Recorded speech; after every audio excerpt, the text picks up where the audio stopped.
Hey, folks, Dr. Osterman here. I'm Insider Indianapolis Star. He's Mike Niziolek, Bloomington Herald-Times. It is a gorgeous, slightly cloudy, breezy August 4th, 2025. This is Mind Your Banners for August 4th, 2025. And it is, as the title suggests, previewing Puerto Rico.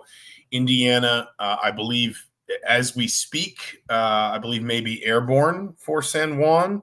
They fly down today. They come back a week from today. Mike, I will be headed down tomorrow and back a week from tomorrow. My invitation to ride on the team plane was for the 13th year in a row, lost somewhere in the mail. But I think we wanted to sort of both look back at last week when we were part of a media group that got to sit in on a 1-hour team practice, and then obviously also spin forward to what we feel like Indiana needs to accomplish, or at least maybe start to kind of lay the groundwork for in Puerto Rico this coming week. First and foremost, how are you? I'm good. Doing good. That's excellent. You sound good. You sound great, even, I would say. What are you chugging? You're like Polar Ruby Red Grapefruit Seltzer, the best, the dawn of all seltzers. Just want to get our sponsorship read in there. You got the ad read? Well, if they gave me one, if Polar's listening, or any other sparkling water company, frankly, for that matter, because I don't drink soda. I drink about a cup of coffee a day, and then I drink a lot of this. So can't wait to find out why it's bad for me in 10 years. Let's start with open practice. Just thoughts on open practice generally. We got to see some individual work, got to see, I think, a fair amount of drill work. Indiana, someone compared it to me to called it Signetti-esque. It seemed like Indiana accomplished a lot in a short space of time, at least in terms of moving from sort of one thing to the next. I would say there was some good and there was some bad, but I'll open the floor to you first. Just the things that you walked out of that gym most sort of that were most sort of impressed upon your mind about what you saw. It is a pet peeve of mine, though, that like when some people get in these practice and they do these write-ups, it's like, man, they got a lot done. It's like I've not been to a college practice that's not moved like a college practice. That's not like it's college practice. Yeah. Here? Yeah, that's a story for another day. We'll leave that. Well, no, that should be the whole podcast. That should be the whole. Well, I don't know, but either way, by and large, these practices, like you said, there was probably more drill work, but I mean, at this point, with these 10 extra practices, what they're trying to accomplish, I could see why that there would be. It was probably more than half, at least. And then certain things mixed in. But no, and I was going to write about this for tomorrow or Wednesday. The focus on energy. Now, it sounds kind of silly, but it's purposeful. The idea that he's telling the graduate managers, he's telling coaches that he wants them loud. He wants them to make a lot of noise. General managers were tasked with clapping throughout almost the entire hour, with the exception of when they were in the 5-on-5 drills and things like that. They had chants for dunks. They had chants for threes. And I asked Tucker DeVries about it, and he said basically this has kind of been something that he's seen since he's gone to practice for his dad, not just been a part of the teams, and that the idea is positivity can kind of help you carry through. And if sometimes guys, if they don't get in practice, like some of the graduates or some of the people on the sidelines, that's one way to kind of contribute at least something to the team. And I just found it interesting. That it carried throughout almost the entire hour and that never really let up. And so if you're going to do that for, entire, maybe it's a little less when you're scrimmaging more or when you're scouting opponents, obviously, because you got to hear things, but just this idea that probably is part of the baked in identity of who DeVries is and what his teams look like, that he wants that to be part of it, right? Upbeat, positive, and help with focus, kind of be plugged in. And, probably good to hear for Indiana fans what the energy on this team the last couple of years has maybe been lacking at times. And the teams look disconnected, especially with last year with all the transfers. And when you're bringing in a group of, 13 guys now, I think we're up to. That's one way, because and I did ask kind of about team building and things like that, and they were like, well, not a lot off the court, like not a lot out of beside the building yet. The trip will be one of them, but maybe this is one way to sort of like a shortcut to, you don't need to do that kind of stuff, where if you're building it in the moment, you're building it with practice, you're building it with workouts. You'd rather have that than sort of like, you guys go out to B-dubs or something. And I don't know. I just thought that sort of was the overarching thing. We can get to the basketball part of it, but I just thought that was something that, it's been part of his programs going back years. And obviously, he's implementing it now. And I just thought it was interesting. He's talking to the team about it, talking to the managers about it. Just more than just like, look, we need energy, a more concrete sort of outline to get that done. I think there were two things and I agree with you. I think his direct quote was, we want a loud gym. That was what he said. There were two things I took from that, or two things that struck me of that. One was not just energy, but I think he also wanted pace. And he basically has said, and I think he said something like this, either like the first day he was introduced, or maybe when we sat down with him. I can't remember. It all kind of blurs together. But I think he kind of said, like, part of the reason I structure our work that way is because I want to play fast on the floor, and I'm just sort of like trying to bake into my team comfort moving quickly, comfort with, saying we don't slow down, we don't take breaks, we don't, we don't pause for a breath, we just keep going and going. And yet at the same time, the other thing that I noticed, and this was juxtaposed against how loud the gym was, how energetic things were, he was pretty calm. Like, he wasn't forcing it. Like, he was encouraging and he was teaching and he got on players here and there, but he wasn't, I guess, for lack of a better term, cheerleading. Like, he still kind of took more of that, CEO coach approach, I thought anyway, to just sort of moving between drills, observing different things, stepping in here and there when I think he felt like he needed to, like it was necessary. But he certainly wasn't going over the top with it. He was letting a lot of it be, if not organic, because as you said, I think it's kind of a like an edict, or a sort of like a working brief to his managers, to his players, like to his assistants. I thought it was notable for his assistants. We need you to do this. You need to provide this. But it wasn't something that felt forced, I guess, was my point. That like at least from him, he was happy to let it just sort of develop within his group. Now, maybe that was just the day. Maybe he'd tell you, if he was sat here a month ago, it wasn't that way. I had to be much more that way, and now they're just starting to pick it up. But it was noticeable to me that as much as that was an emphasis, it didn't feel like he was forcing it. Like, he was just sort of like trying to drive it, that it was happening somewhat organically. And I wonder if that is a reflection of something that I thought about as I watched, almost like not just watching drills or watching 5-on-5 work, but even watching guys communicate with another, watching guys talk to each other in huddles, or sort of push each other when they were doing like shooting competitions and things like that. It just kind of occurred to me that while Indiana has a very young roster in terms of time on task together, it is an old group. There are a lot of players on this team that maybe they needed to get used to a different term, or they called the drill something different, or the call for a certain ball screen coverage was different there, and they needed to learn that, but like, when you set up a shell drill, or when you set up a driving kick drill or whatever, guys did not need to be taught the basics. That a lot of this was probably going to look familiar to a lot of these players. They would just need to tweak it to, in Indiana, we call it something different, or, DeVries wants to do it slightly differently this way. And I thought that for a group that is probably still sorting through questions of leadership and, sort of like the hierarchy of different things. And I know I want to talk about that like on the floor in a little bit, and that maybe is pushing more toward thinking about specifically what we're going to see in San Juan next week or this week. But I just thought it was noticeable that you had a whole bunch of guys on the floor that even if they're still figuring each other out, even if they're still figuring their head coach out, even if they're still figuring their program out, frankly, a lot of what they're going to be asked to do is very familiar to them.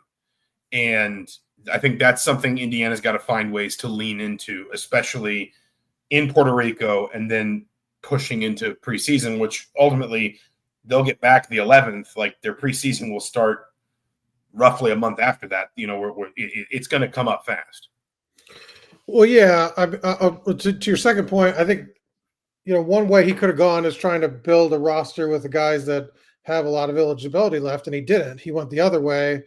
I don't remember the numbers, but someone's like probably 9 of the guys only have 1 year of eligibility left. So I mean, when you're talking about like experience level, and 2 of the guys that are probably least experienced in terms of stateside basketball weren't even there yet. So I mean, you've got a group of 11 guys, 1 true freshman, and I mean, is there even a true sophomore of the group? I mean, there's a couple guys with and Josh Harris is, I believe. Harris, the North Florida transfer. Is one other guy that's only had 100. So I mean, it's like, there's a lot of games played there. So to your point, yeah, I think that should be the case, because I think that's what he ended up with. His transfer haul was basically all guys, with 3 years of experience, probably average around 3+ years of experience. To your second point, or your earlier point about DeVries. A couple of players I talked to do say, though, he's got a lot of energy in the gym and brings kind of a positive, upbeat mindset. And so I do wonder if maybe he was a little quieter on the day we were there. It just that would be my maybe take on that, just because of how explicit the guys were, just saying like, yeah, no, he's part of it. He kind of brings a smile and not to say that he doesn't keep them on task or calls them out, but I do think that he does sort of further that goal of trying to make it loud in there and help. But like you said, he was very quiet and very sort of, I don't know, maybe some of the things rubbed him the wrong way too. With that may be a good seg to what happened in the practice. It's the second half of the practice, he wasn't very pleased either. So maybe that's where some of that stemmed from. Yeah. So I mean, if we're going to talk about key themes, key takeaways, I think one of them almost certainly has to be Indiana is demonstrably further ahead offensively than defensively right now. I think that's fair to say. And in some respects, that's not surprising. The pack line, even for an experienced group, like historically, I mean, Indiana fans kind of cringe when they hear the pack line. I always point out defense was never really Archie Miller's problem at Indiana. Archie ran the pack line. It takes a little while, even with an experienced group, to kind of pick up the specific nuances of how to play it without lots of breakdowns, lots of slow rotations and missed assignments and things. And also just because, Indiana built a roster full of guys that I think it's probably fair to say came with greater offensive credentials for the most part than defensive credentials. Guys that were in their previous roles going to be putting a lot of their time and effort into. Well, specifically, we could say he loaded up on shooters. I mean, yeah, well, loaded up, not for shooters, but you think about like a slasher like Tatum Connerway. Reed Bailey is a big who's I talked to a friend actually this weekend who's a Davidson alum and knows his game well. He's much more sort of offense focused, even as a big, in terms of what to do in ball screens, what to do with the ball in his hands, the feel for when to roll, when to pop, how to manage different things. The point is, there are ways in which it should not be surprising that Indiana is further ahead offensively than defensively, but it was pronounced. Offensively, guys were making shots. You could see both in drill work and in live work, really good understanding of concepts of like spacing, playing off ball screens, 2-man game, 3-man game, all that stuff.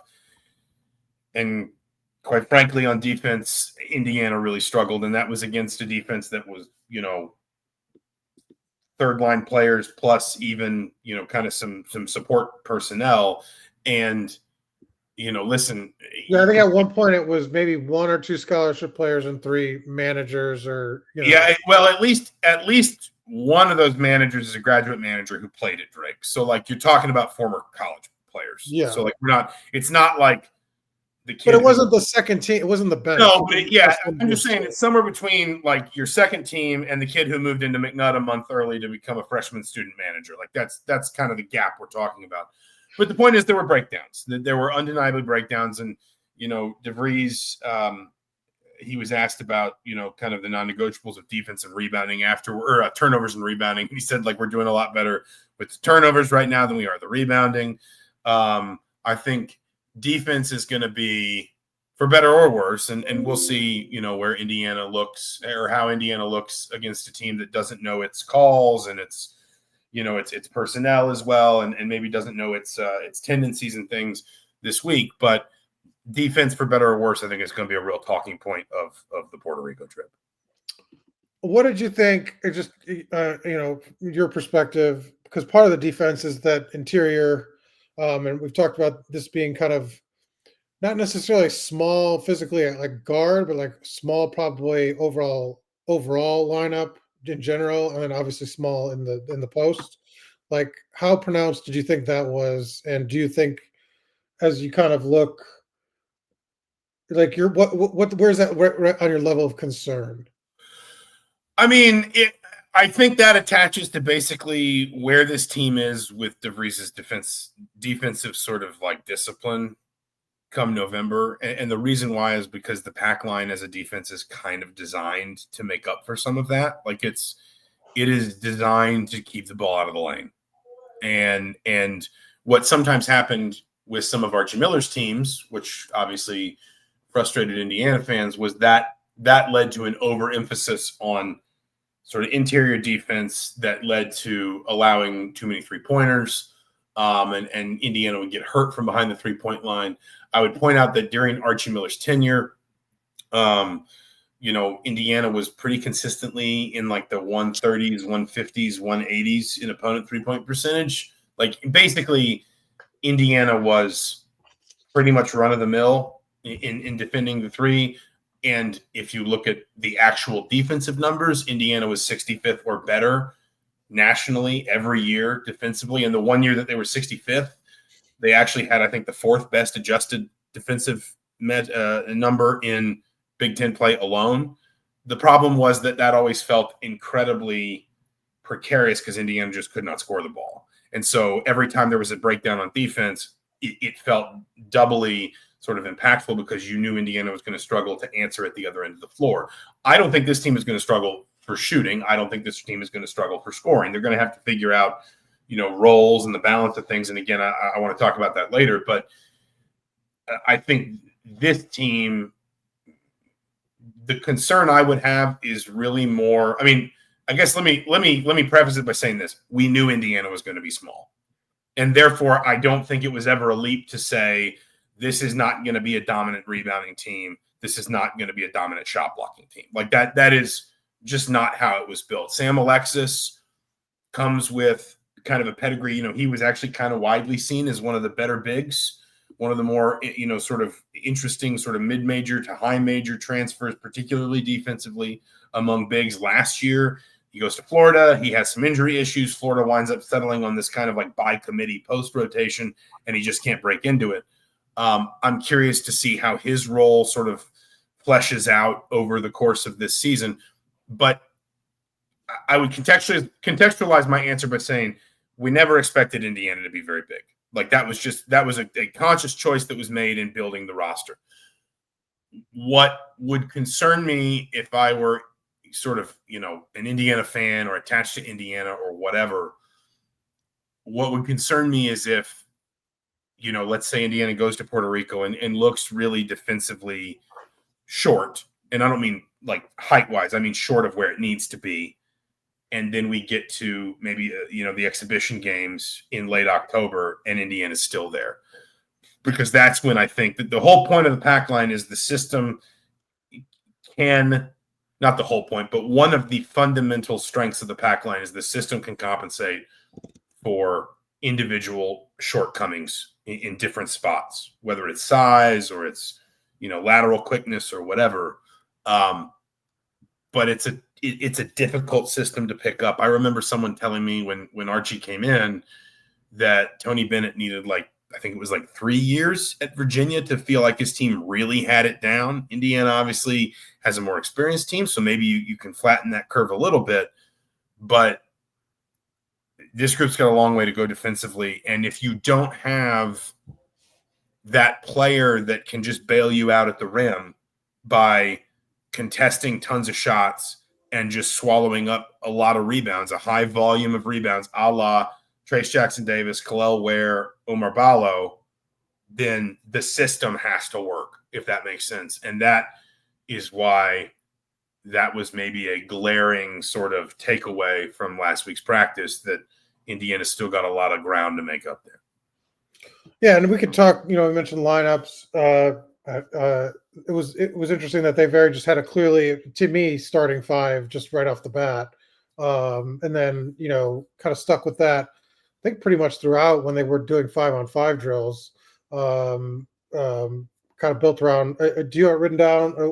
I don't want to get it wrong. It was Connor Enright, Tatum Connerway, basically 1 through 5 in order. If we're looking at it sort of positionally, I think you would probably argue Connerway is the one. Like, I think he's going to have the ball in his hands more, but he and Enright are kind of the 1-2. Enright can also handle the ball. Wilkerson the 3, DeVries the 4, Reed Bailey the 5. And then I think your next 3 after that were going to be Sam Alexis, probably in this order, roughly speaking. Sam Alexis, Josiah Miles, and Trent Sisley. And, of course, that's with 2 guys out. Nick Dorn, it sounds like, is probably going to be out for a few weeks. DeVries kind of talked about him maybe being back for like the fall. He was in street clothes. He was not dressed out at all. Jason Drake wasn't in practice gear, but rode an exercise bike off to one side. He's probably Indiana's kind of third ball handler, point guard type player. Indiana, or DeVries rather, forgive me, he didn't really give us much on Drake at all, but he at least didn't classify him with Nick Dorn and saying we're probably not going to see him till the fall. So you would get the sense that between the fact that he didn't say that and the fact that Drake was at least dressed out for practice on Wednesday, he's probably closer. And I wouldn't be shocked if, he and Dorn certainly both are, if not competing to start, then in that first group right after. But for the moment, it's Enright, Connerway, Wilkerson, DeVries, Bailey. And then I think the next 3 after that are, just depending on matchups and needs, are Alexis, Miles, and Sisley. Yeah, and Sisley, you wrote about it in terms of like looking the part, not looking out of place at practice as a true freshman. Thought that stood out. Obviously, did you get to watch him as a junior? I only really, I saw, to be honest, I saw a couple of his games like live streamed. But I liked him in high school. Obviously, he was a Big Ten caliber player. But especially with guys that are going to have to play those tweener spots where you have to kind of master a few different skills kind of all at once. And you also need to grow into your body. I thought it was encouraging both how physically ready he looked and also how, just sort of like unbothered by the competitive level he was in the work that we saw. Real quick, just to answer Derby's question, the games will not be live streamed. They will not be broadcast. There will be no live availability for any of these games, even on the IU radio network, just so people are aware. You were in the middle of your sentence. No, I finished up my Sisley thought, and then I threw in Derby there at the end. Sorry. Yes. So that was encouraging because he's an interesting sort of bench piece, and obviously, like you said, can do a bunch of different stuff. Tucker DeVries looked healthy, and I wrote about that for tomorrow and talked with him about that. It's still sort of unclear to me, and he was very, and his dad has been very light on the details about these shoulders injuries in terms of like. Because it's been written about that, like, was all right shoulder, but he said he's had shoulder injuries in both his shoulders going back not 2 years, but 3 years. That he's missed both the last 2 off seasons. And this is his first off season in a weight room since after his second year at Drake. But either way, it's been a minute. And so he feels much better about that, having a full off season, especially because the last 2 years at those previous spots were also very significant rebuilds. And he said he felt like, I think the start of his season basically was like the international trip, and kind of felt thrown into the fire. Whereas this time he's had a big run up. He was cleared right at the start of activities at the start of June, and he looks healthy. And because I think when you talk about in terms of ceiling, obviously West Virginia did a great job making up for his absence last year, but you're essentially built. He's the guy here, right? He's going to average probably over 35 minutes a game. He's going to be their leading scorer. So seeing him, having him feel good and sort of try to put these shoulder injuries behind him, I think is a huge deal because he's essentially been dealing with them for almost 2.5 years. I think this is where I want to talk about something, and I was going to write about this probably tomorrow for Wednesday when Indiana plays its first game down in Puerto Rico. And I talked to Tucker DeVries about this. That's something we're going to have to get used to specifying that a lot this year, I would imagine. And I also talked to Lamar Wilkerson about this. And basically what I said was, you have a lot of players that, and I think this can be both a good and a bad thing. You have a lot of players with a lot of time on task that, of course, have not played well together, or they're not played together. We don't know how well they've played together. We've seen 1 hour practice, but they have not played a long time together. But you do have in this group a lot of guys who know what it means to be an alpha for your team. That was the term that Wilkerson used, to be an alpha, to be somebody who knows I gotta take a lot of the offensive load. I can't be shy about hunting shots. I've got to have the ball in my hands a lot. I've got to be prepared. I've got to be prepared to just shoulder, some of the most responsibility on the team, essentially. And obviously, a number of those roles are going to change now that you're pulling a lot of those players together under one roof. They don't all need to take 16 shots a game. But I think one of the things that I was trying to discern a little bit in watching practice, and one of the things I will very much be looking at in Puerto Rico, is what does that sort of division of responsibility look like? Someone asked me in a mailbag earlier in the summer who I think will be Indiana's leading scorer. And I said Tucker DeVries, largely because he's been the leading scorer on his father's teams, pretty consistently when healthy for a while now. But it could be Lamar Wilkerson. You could even talk me into somebody like Reed Bailey in depending on the situation. Come on, stop it. You got to slow down with the do-over judgments on a player who was like 18-8 last year at Davidson. Like I need you to pump the brakes. If Lamar Wilkerson, I mean, we could bet right. There's not a world in which Lamar Wilkerson or Tucker DeVries isn't outscoring Reed Bailey at the end of the season. Not every game. I would be surprised. I'm just there's no way that he's going to lead the team in scoring. Just zero chance. Like zero. All right. Okay. Zero chance. I think there's like a 0.8% chance. So not a 0.00. And you're saying that's your third option. Well, that rounds up to 1%. And it's a 0.8% chance. You love arguing like deep semantics and then acting like you're not the only person that thinks that they're completely semantic. Anyway, let's keep going. The point is just this division of responsibility. When you have a lot of guys that instinct and their years in college basketball will tell them in the heat of a moment will say, I need to be the one to go get the shot. I need to be the one to make the big play or whatever. They don't have to be that now, but they got to figure out what the food chain essentially is, because especially if this team is going to be a work in progress defensively for a while, they really can't afford stretches where everybody kind of goes their own way on offense. Puparazzi, Reed Bailey actually has probably a larger percent of leading the team in scoring than Purdue has of making this college football playoff. I will say that. I didn't see that, but No, he said Purdue has a football has a 2% chance. Oh, I see. We'll throw that. I said Reed Bailey. I don't think it's 2%. First of all, second of all, Reed Bailey has a probably better chance of leading Indiana scoring than Purdue does of making the CFP. Everyone asked me about Taste of Bloomington. I was not at Taste of Bloomington. I was at a wedding. So, but the pictures look nuts. The picture, like, I don't know if you saw pictures of Kirkwood. Like, Kirkwood was Taste of Bloomington is like a bunch of restaurants set up like outdoor stands, and they hand out, small sizes. That it went away for a few years and it came back this year. Kirkwood was like wall to wall with people. It was really cool. It's exciting. You take it from there. Where was about the food? I was not at Taste of Bloomington either. About me coughing and me needing you to talk. me needing you to vamp on the Alphas answer. See, there you go. On the what? Now you're coughing again. You gotta get it out. Alpha. I like feeling we're in this black background. I feel like we're in the void. We need to do something. What happened to our background? Was it? This is a podcast first, right?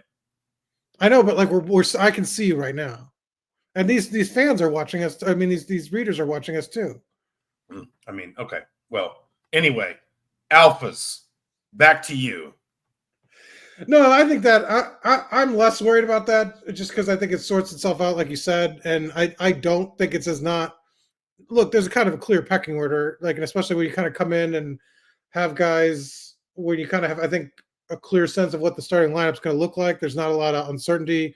You give guys roles right away and have them sort of work on it. So I don't think that'll be a problem. Like you said, in crunch time isn't an issue, but I mean, you're probably dealing with a coach with a strong sense of the X's and O's part of it. And from everybody, Lamar Wilkerson was one guy too that mentioned just how much he sort of kind of respects Darian DeVries' knowledge, and he's already taught him like a bunch of different things about getting open shots and looks. And so I think when you have that respect level that they're going to, not go rogue, maybe like we saw last year at times in crunch time, or not execute. Forgot about some of that. Yeah, so I mean, like, they can't do much worse than they did last year here, right? This is kind of an aside, and it's not like a comment on this team, but I'm just curious, like, for your thoughts in general. Do you think like revenue sharing and all that makes some of that easier? That like it's that when there's just sort of less pressure to like be like everybody wants to go to the next level, right? But when there's maybe you feel less sort of like pressure to like maximize every ounce of your career because you probably feel like you're maximizing some of it right now. Do you think like it's easier for guys to sort of like give a little up? Does that make sense? Like that maybe, but I think it presents its own challenges. Like, and this is like you said, not about this team, but the idea that all these players or most of them are making more than everybody on the staff except DeVries. Yeah. So it's you have to manage like, this guy's making this much in the locker room and this guy's making this much. But right. I just wonder if, especially if you're going from like a mid-major to a high major, and so you're probably seeing a decent, jump in compensation anyway. If it's a little bit easier to say, hey, like I'm being treated fairly here. If my coach says maybe I do 7 fewer minutes than what I had a year ago, I'm okay with that. You know what I'm saying? No, yeah, I do. But I don't, because I mean, you see the benches leave teams no matter what anyway, because they want to play and leave money on the table to get those, but go back. You see kind of players going, well, I want to take my shot, and then they don't play at all, and they're like, well, I'd rather play basketball and make a little less money.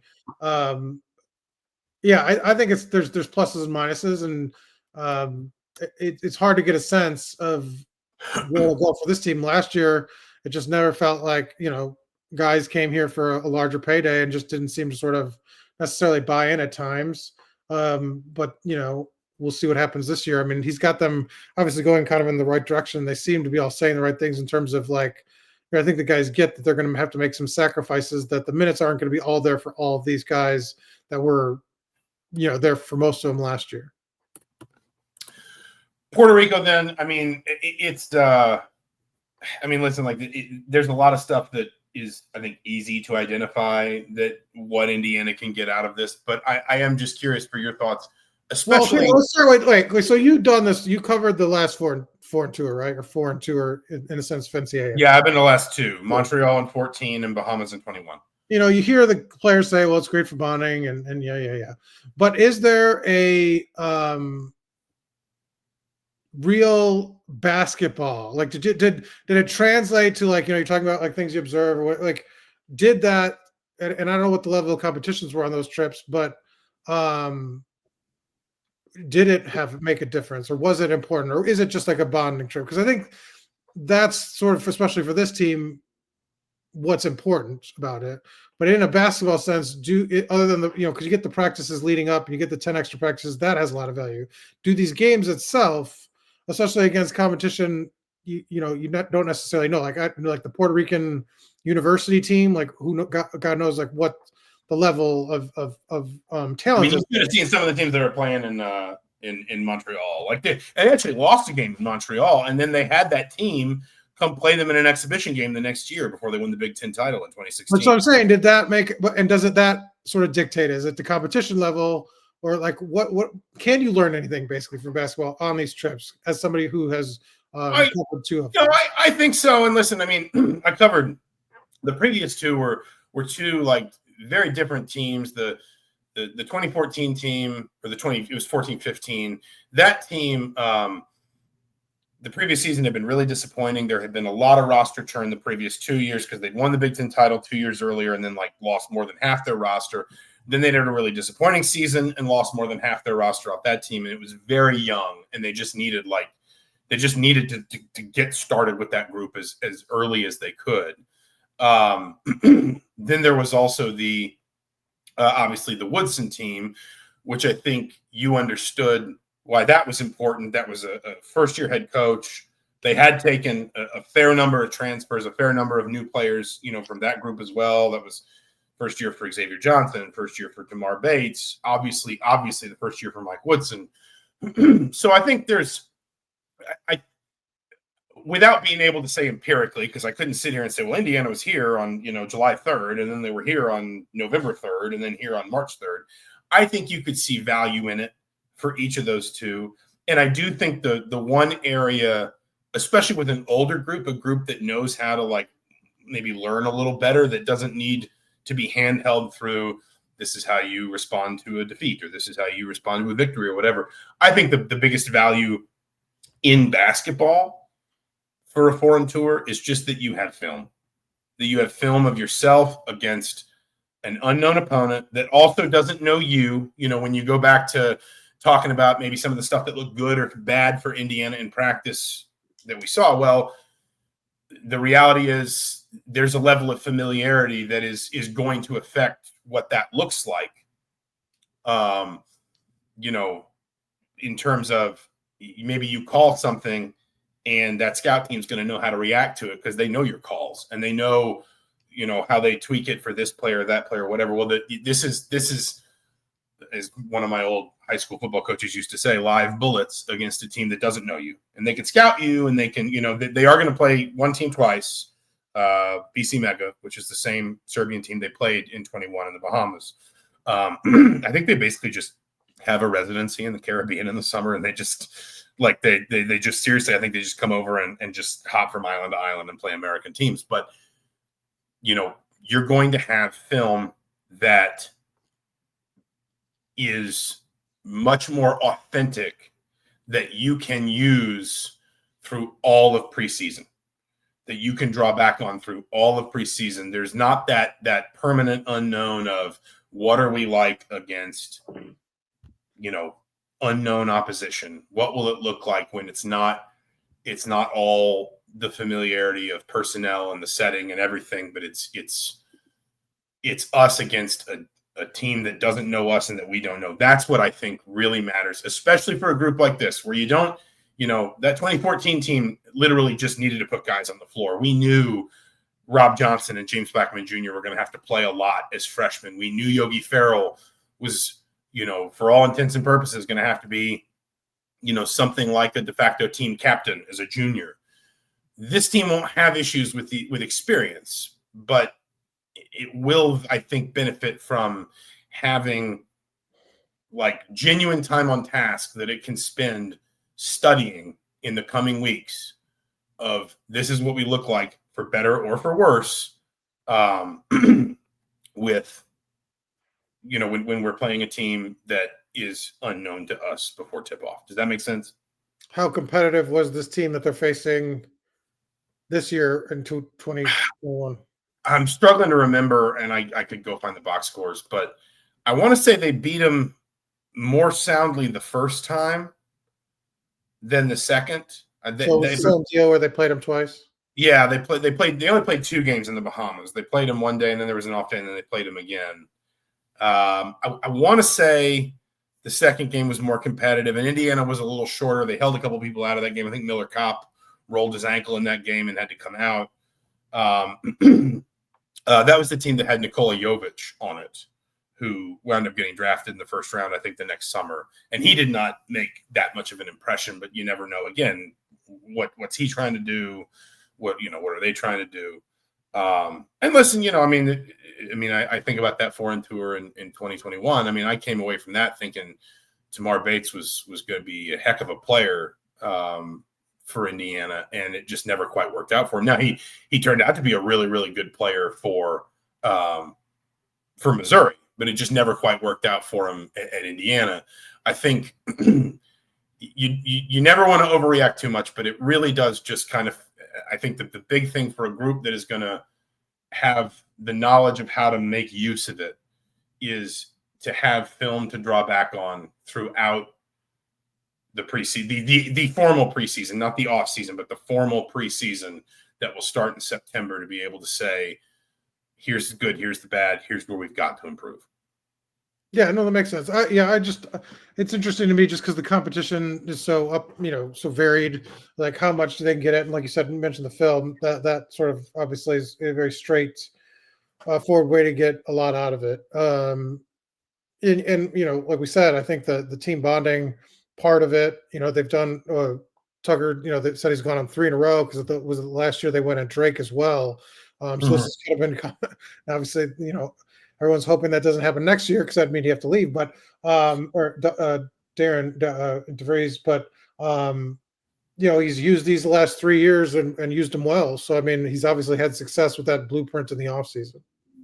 All right. Do we want to put our money where our mouth is? Derby says here, can you guess which guys will be in the top 3 of each of these categories?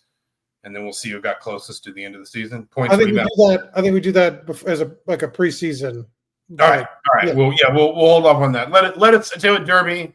Let us at least digest these Puerto Rico games, and we'll put together some predictions if you want. Wow, nice rock.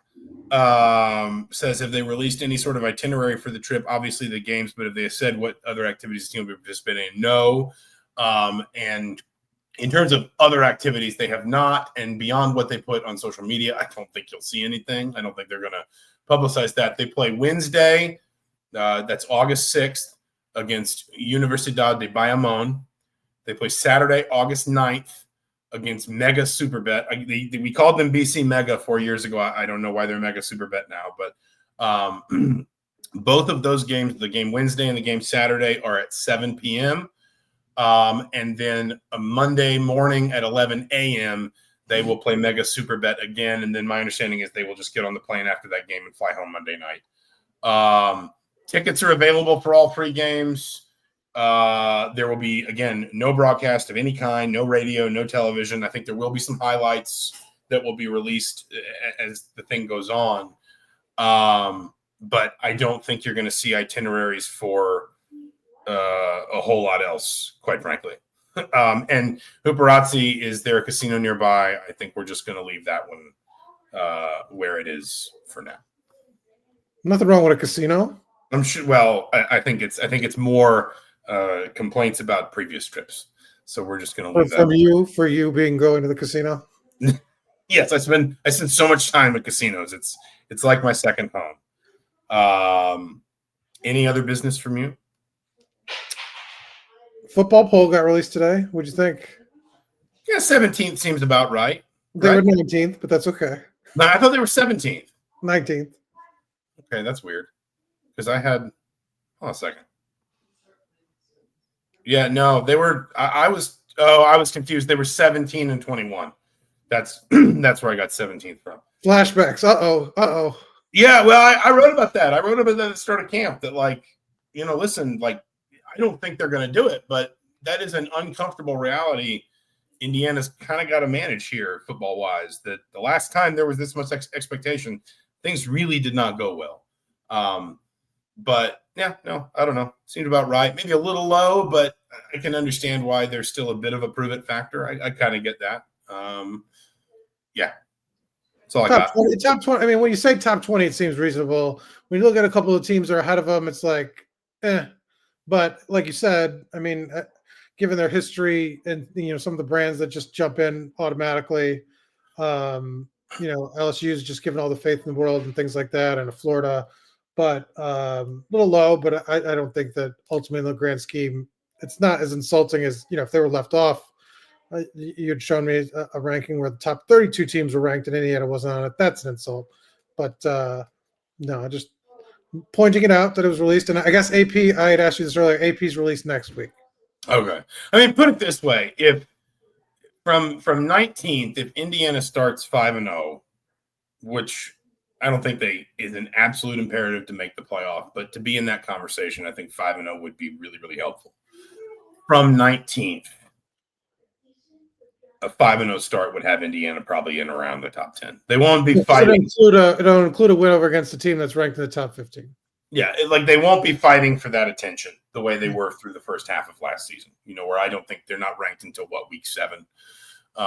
So they won't be. I mean, in theory, they've got two. I mean, if you win Illinois and Oregon, you're right outside the top 5. Yeah. I mean, that was pretty quick though. Like you just handed them a win at. No, but what I'm saying, like you said, like that they didn't. They had a fight for recognition, and they had a fight to say like, oh, this win makes us for real. This win makes us for real. They're not going to have to do like they beat Illinois, they beat Iowa, and people aren't going to ask that question. I mean, Oregon, if they go and lay a bet, get beat down, maybe it comes up again. But I think that they have the games earlier in the schedule where you won't have to sort of hesitate about putting them among those teams as people did last year. No, I don't think so. We'll leave it there for now. I mean, there's not this was always meant to be a slightly more basketball centric podcast. We will be back. Do you want to try and do one for the end of the week? And I can quiz you on your thoughts on football developments while I'm in Puerto Rico. I mean, we could, but like I said, we can't see it. It's going to be, you could just describe do a play-by-play after the fact of the game. Well, a little bit of Puerto Rico, and then a little bit of get your thoughts on where things are with football, because we didn't really talk that much about it today. What stops you from broadcasting the game yourself? Charlie Duffy.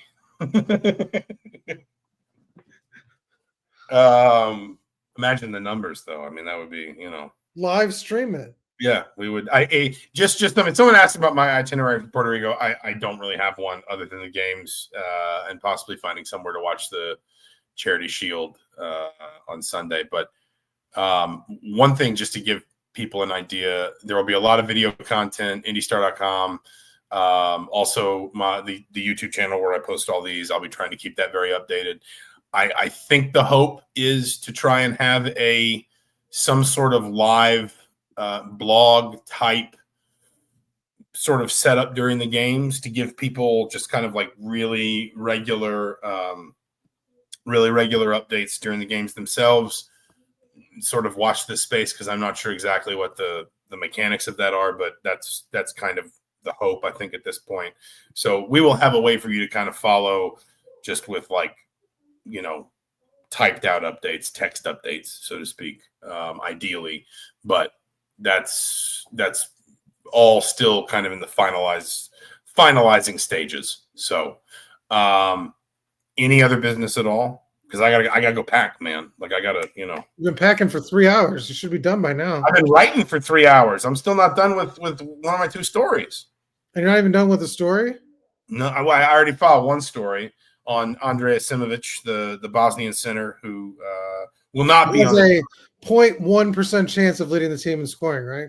Well, he will not be on the tour, so I would say it's probably lower than that. It sounds like no, we're talking about the season, not in San Juan. Well, but he's already missed so much time anyway. It sounds like he's aiming to be in the States sometime later this month.